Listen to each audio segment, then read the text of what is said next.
जय सीताराम मामी किचन को आप मानू स्वागत। देखु मु आज गाजर खीरी प्रस्तुत करने को जाऊँगी से 3टी बड़ गाजर नहीं देखु पनिकी साहाय्य चोपा छड़े नहीं कद्दूकस कर देखु कद्दूकस करनेली एवं आसतु गोटे कड़ईर कि पानी दे गाजर को किसी समय सिझे नवा।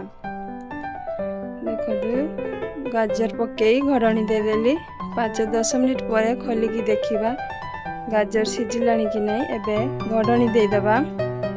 से समय भितर सामग्री नहीं चीनी घी काजू को भाजी यही भाव में मुंड कर गुजराती एवं तेजपत्र।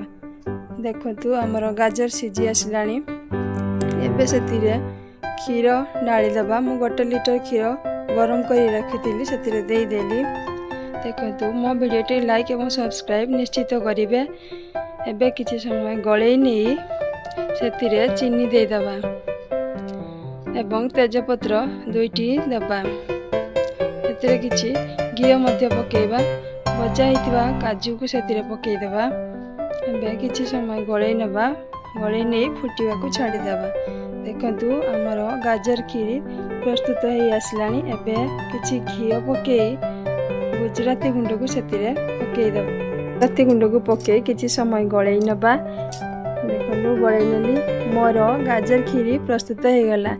साधारणतः गाजर खीरी समस्त को बहुत भल लगे। आप निश्चित बन खातु। मो वीडियोटी एत समय देखि आप बहुत बहुत धन्यवाद। जय सीताराम।